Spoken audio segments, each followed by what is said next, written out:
Are you overwhelmed with AI? Have some questions maybe you're afraid to ask? Today, we're going to give you the basics, the foundations on the terminology. We're going to talk about what to do if you're just getting started. And we're also going to give you the resources you need to take your business to the next level using AI.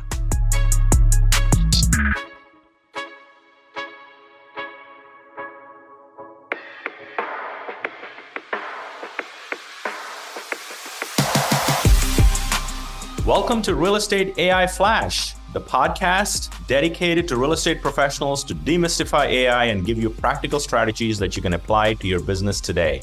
I'm your co-host, Rajeev Sajak. And the other co-host, Jimmy Burgess, and we are excited for you to be a part of this. If you haven't had a chance yet, make sure you go out and that you subscribe to the podcast. Also, we would really appreciate if you could leave us a review. It helps us spread the message that as a real estate community, we are stronger together. Now let's get to this episode.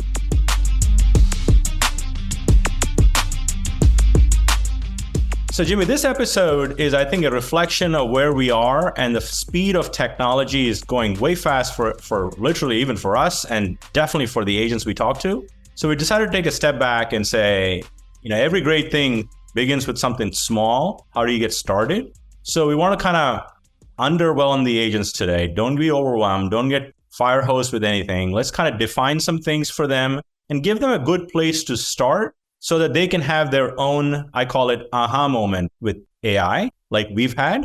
So let's start with terminology, because we hear a lot of these terms that agents may or may not be familiar with. We want to assume that you're really getting started today. And that's really, that this episode is for you.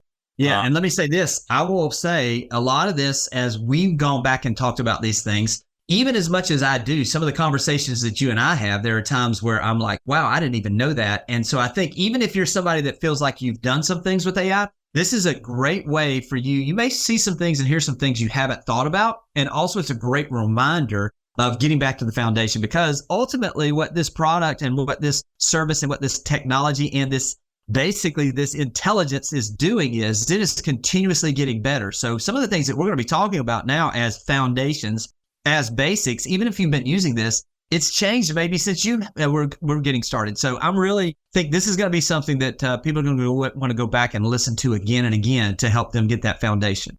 Yeah, for sure. So my first terminology, AI has been around for a long time, but the first term that we've started to hear a couple of years ago, November 30 of 2022, wow, we're approaching 2 years now, yes, is generative AI. This generative AI term is really artificial intelligence that can create new content such as text, images, audio, or video simply by asking it, which is called the word prompt, which we want to get into, or giving it simple instructions. So that's generative AI from a terminology definition. And we're going to keep the terminology even very basic, 8th grade level today.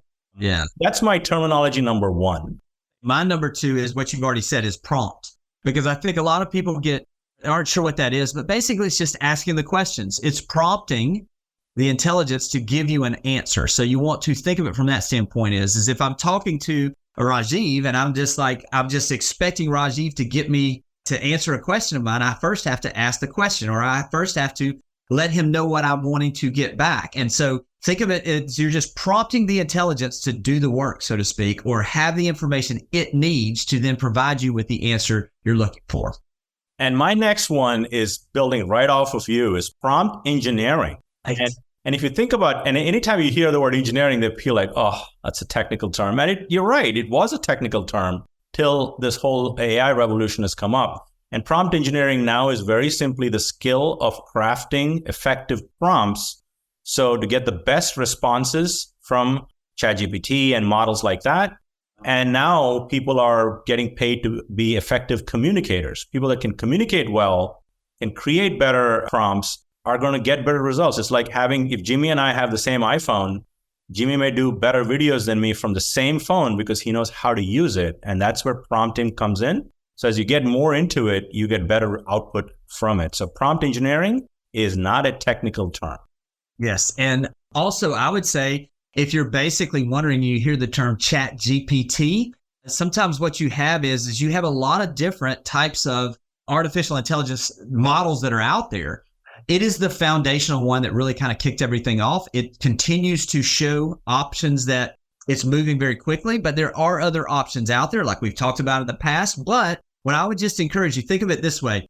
If you go back and you think of TiVo, remember when TiVo came out? Basically, that was the process of where you were recording on your TV shows so that you could go watch them later. It almost became a verb. You know what I mean? TiVo, Google is it's search, but it just almost became the verb. What we're seeing is when people say Chat GPT, a lot of times there are other different types of formats that are out there or programs, but Chat GPT is the foundational one. It's the one that has the broadest appeal right now, but it's being continuously having to get better to compete with the others. But that's the foundational one, and that's the one that we have just kind of really built off of, and most people are. So just know this, there are other options out there besides ChatGPT, but when you hear ChatGPT, people are just really talking about this artificial intelligence that is available in a number of different formats. Yeah, and I think the word you alluded to is LLM, which stands for large language models. Yes. And that, I found out, Jimmy, the other day that to run ChatGPT for one day, it's like powering 20,000 homes for electricity. Right. So that's a whole nother topic for energy and all of the things that need it. But LLMs are really a large cluster of high-performing computers that will process a large amount of data to perform the tasks that we ask AI models like ChatGPT to do. My next one is custom GPTs. Again, it's a personalized version of AI, in this case, ChatGPT, that is tailored really to perform a specific task within a particular area of expertise. And we are coming up with future episodes that will talk about how to build a custom GPT and our must-have six-pack for agents of custom GPTs that we've already built that you'll have access to. If you just subscribe to the newsletter, we'll talk about the resources coming up. Custom GPT is like having a trained employee for one particular task. And so you'll do more of it because if anything you can document and process, I think you can build a custom GPT for. So I would say that's another term that you should just get comfortable with. And that's another term. I'll tell you this, you mentioned this, and so let me just make this mention here. If you're curious about how to stay up on all of this, realestateaiflash.com, which is our website. On that, you can get signed up for the newsletter where we give you the up-to-date, everything that's going on that week. But it's got all the resources you'll need right there as well to continue to stay up to date on what's happening there. Any other terms? Are we ready to move into where we get started? Yeah, no, I think we've hit on all the key terms. There's several more, but let's not get into the details. I think if you understand this, you'll get the gist of other terms that come up. One of the resources I want to, besides our podcast, of course, Jimmy, one of the resources I want to throw out to our agents is an AI playbook that exists at the same site that Jimmy mentioned, realestateaiflash.com. And we keep the playbook updated. It's supposed to be a guiding reference that evolves. So bookmark it, never print it because it changes and evolves constantly. So getting started, Jimmy. So the way to get started with it, and I heard this quote that I thought was very fascinating. It says, you're not thinking big enough and you're not thinking small enough. So sometimes we get caught up in the bigness of AI, but the smallness of AI is getting started, the power of beginning. So sign up if you haven't yet, sign up for a free ChatGPT account and start experimenting with basic prompts. I call it learn the PPP foundation that we talk about in our playbook, episode number 4. So you get good at prompt engineering. Remember, you can become a good prompt engineer over time. So getting started, I think I would say that, and I turn it over to you to see if you want to add something there. Yeah, I mean, obviously, get your account set up. Use the free version. I think you're going to very quickly see that the $20 a month for the paid version at this point is the best value that I have seen for anything possibly in my life. But it does give you the ability to get started for free. And I would just say you can't break it. So start with some easy things. Like start with some basic things. Ask it if you're a real estate agent to help you write up a listing description. If you're looking for something and you're just wanting to see kind of the power of it, ask it to write a blog post about 5 best restaurants in your city that you're in. Begin to just test some things. Think about things that you've done for social media content that you do in your business every day. Ask it, utilize, as Rajeev mentioned, go back and utilize the 3 Ps and then also use the REAIF, which we were talking about, formula, which is basically giving you the ability to understand, giving it a role. In other words, I'm going to use this as an example. So if we're going to do the MLS, I'm going to use that as an example here so people can see. Act as a professional copywriter specializing in MLS descriptions for real estate agents looking to write MLS descriptions or something along those lines. Let's just give it a prompt, you know what I mean? Or basically give it the role that we're looking for. And then we're going to want to give it some additional information. So we want to give it some of the information that's out there about those things. And you please jump in, Rajeev, and correct me on some of these things because I'm going to do this the way that I just see it very quickly. So you're going to give it details about the house. You're going to give it more information. And then you're going to give it some specifics. Like, is there a specific thing that you want it to focus in on? You know, the outdoor living space, whatever it is that you want it to do there. And then what are your expectations? So the expectation portion of this prompt might be so that, or, you know, so in other words, we're going to give it the role, we're going to give it the information, some specifics, and then we're going to say, write this in a way that it encourages the readers to set an appointment to see the home or something. What are your expectations of this? Make sure you give it the specifics, those expectations, and that's going to really help you when you're thinking about where to get started with one of these basic prompts to really get you going and see the power of this thing. Yeah, 100%. I think the other piece that you alluded to, Jimmy, is look at the activities you do on a week in, week out basis. Some that you fear because you're just not good at, mundane tasks you don't like to do. And maybe AI can help you there. So the next time you're maybe writing a simple email to your clients, start with ChatGPT and then polish it before sending it and see the savings of time, productivity, etc. And look at your business and what you're doing monthly, weekly, and kind of find a few tasks to automate it and then help you with saving time and or money. And I think we call this the bucket of real estate activities that every agent does or needs to do. And that's where I think AI can fit in well with some of the examples you gave, Jim.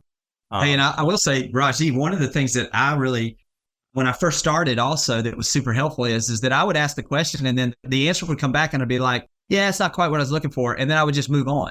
But don't be afraid. It is a conversation. So literally you can come back and say, this is great. Please write it in a more conversational tone. Or this is great. Please write this in a more professional tone or whatever you're trying to do. Or whatever you wish it had, ask it to make that adjustment, and you'll be amazed at how it will do some of the refining for you that will really help get you that end product you're looking for. Lastly, I would say, Jimmy, I know we talked very using AI in a professional sense for your business, etc. But I would also encourage agents to embrace it on a personal level.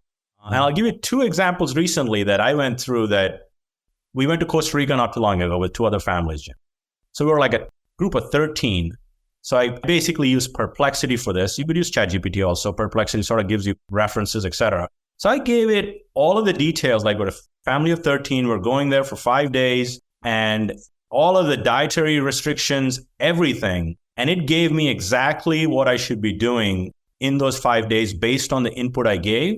That itself probably saved us hours of grief trying to go through all of these things. And so Costa Rica trip is my first example. The second one, my wife gave me a book of my mom. When my mom visited us from India, she wrote all these Indian food recipes. And my mom's writing is easy for some people to read. For some, it was hard. I simply took pictures of every page and uploaded it to ChatGPT, and it transcribed it and made it into a nice recipe book. That how long would that have taken me, even if I started writing, transcribing? So look for things in your personal life also that, so again, it removes the fear of how it can help you. And I think that's my biggest message. So anytime you're doing a task or need ideas, always ask this question. Can AI help me with this? Yeah, Rajeev. It'll open the door. You didn't even tell me this, but literally we're taking a family trip next week as we're recording this. I did the exact same thing. And I basically asked it, we're a family of, so, I kind of gave the background. And then I said the same thing. What are 10 activities that we definitely need to do while we're in this area? I also then ask it, give me 6 restaurants that we should definitely have lunch or dinner at while we're in this area. And what was cool about it too is then I went back in and I said, so it would give me the restaurant. And then I would say, please go through the website and all online reviews and tell me the most mentioned dish that we should not miss while we're at this. And it comes back with it. So it's funny you mentioned that. Literally, that we have not talked about that, but I'm doing the same exact thing. It gives me that. When it talked to us about the activities, I said, tell me more about this activity. And is it appropriate for with someone who has a 17-year-old son? Or is it appropriate for, this? And it was amazing. Then it just breaks it down more. And then I said, tell me a little bit more about why and what time we should go during the day to have the opportunity to make sure we have the shortest line or the best opportunity to take advantage of this. I mean, it's just crazy, all of the details that it was able to pull and give me all that information about. So yeah, I'm with you. Make sure you use this on a personal basis, because for me, the more I've used it on a personal basis, the more I begin to understand ways that I can utilize it in a business sense as well. Most definitely. And invariably, I think we'll all find, if you ask the question, can AI help me with this? Invariably, you will find that you become more productive in all aspects of life, not just business or profession. Absolutely. Yeah. Hey, tell them the story though in this, because this is a perfect example when we were first getting started, where you took a picture of the dish and exactly what it did for you. Yeah, it was Banza pasta, if I recall, that my daughter's favorite cooking dish. So I just took a picture of it and I uploaded to ChatGPT. Now, this is 2 versions ago, so it's probably gotten much better now. And I simply uploaded the picture, and looking at the picture, it would be very hard for somebody to say that's Banza pasta, because pasta is pasta. So it actually read the picture and then gave me a recipe to make Banza pasta. So next time you're at a restaurant, take a picture of the food you like and upload it to ChatGPT right there, and you got a recipe and you don't have to ask the chef. That's great. Yeah, it's so great. Yeah, I mean, we've done that with even our refrigerator. Give me a recipe. Take a picture of what's in the refrigerator with the items that you see here. Yeah. It's pretty incredible. So yeah. No, I mean, listen, the basics of this is if you're just getting started, play with it. Take some time to get involved with it. And it's amazing to me. It's almost like the more that I utilize it, the more creatively I begin to understand ways I can utilize it in every area of my life, but especially in my business as well. So resources to finish up this podcast episode, for all of you that want to kind of learn, stay current, and kind of keep up to what's going on with AI, we have one place for you to go, realestateaiflash.com, that has 2 things that we point you to. We have a newsletter that comes out every Thursday morning with simple tips and tricks for you to learn and get comfortable with AI. So definitely subscribe and let us know if you have questions. Jimmy and I are very accessible. Just hit reply and we will get back to you with a response. And last but not the least, there's an AI playbook on the same website for you to access and bookmark. And of course, last but not the least, the podcast with the both of us is a resource for you as well. Absolutely. Listen, this is a generational, in my opinion, opportunity for you to really have some technology that is going to change life, in my opinion, for a couple of generations coming up. So just make sure you're leaning in. Don't be afraid to try some things. Get started where you are. Everybody starts from somewhere. So whether you're an accomplished person that has been utilizing it for almost 2 years now since it originally came out, or you're just getting started, just lean in a little bit and you're going to be amazed at how it will affect your life. I hope this has been helpful, and we'll talk to you guys soon. This podcast has been produced by TSC Studios. Music is courtesy of Soundstripe. Audio and video editing is provided by Noah Escobar. Graphic design by Melinda McKnight. And special thanks to Jordan Wilson of Your Everyday AI for the inspiration and expertise.